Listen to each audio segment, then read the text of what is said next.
Ideāls vīrietis. Vai tāds eksistē, vai ir jāsamierinās ar to, kas ir?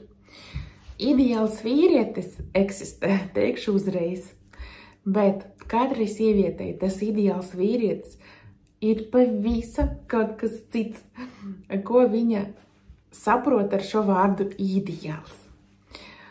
Bet bieži vien es kā attiecību eksperta ar lielu pieredzi pamanu tādu lietu, ka sieviete mēģina izvēlēties un grib izvēlēties to ideālo vīrieti nevis priekš sevis ideālo, bet priekš sabiedrības ideālo. Tā kā ideālo pēc tiem standartiem, ka visi pārējie cilvēki paskatīsies un teiks, jā, labs, laba izglītība, labs augums, gudrs un tā tālāk, labs tētis un tā tālāk. Bet bieži vien tas ļoti kaut kas cits nekā tas ideāls vīrietis, kas ir ideāls tieši priekš tās sievietes.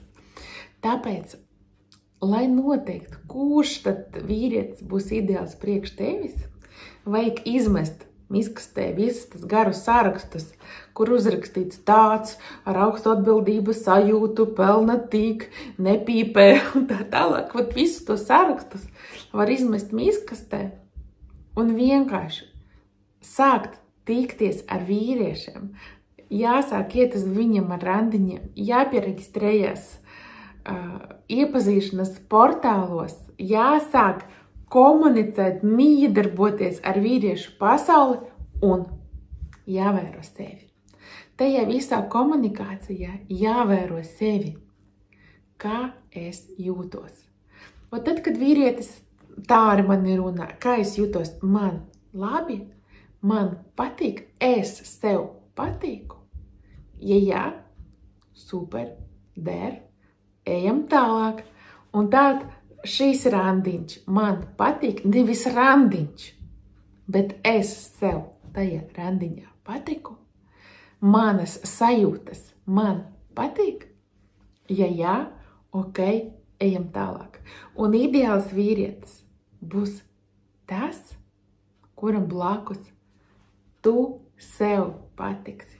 Tev būs pašai sajūta, man patīk. Nevis viņš. Viņš, protams, arī. Bet pirmam kārtam es sev, manas sajūtas, kā es jūtos viņam blakus. Tas arī būs tavs ideāls vīrietis. Un vai viņš eksistē? 100% eksistē. Un vēl par to ideālo sievieti.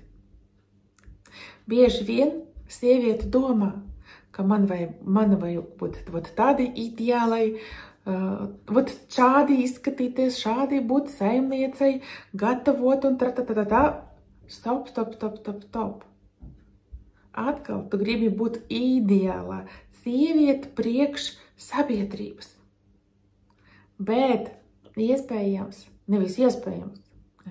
bet tās ideāls vīrietis arī meklē savu ideālo sievieti. Un zini ko? Tā ideālā sieviete būs tieši tāda, kāda tu jau esi. Tev nepatīk gatavot. Super! Tad tavam vīrietim ideālā sieviete tā, kurai nepatīk gatavot. Varbūt viņš pats sapņo gatavot. Varbūt viņš sapņo pāvaru uzaicināt uz mājām. Tu ideāla, būsi viņam ideāla, nevis sabiedrībai. Tāpēc lūdzu atceries to un par ideāliem.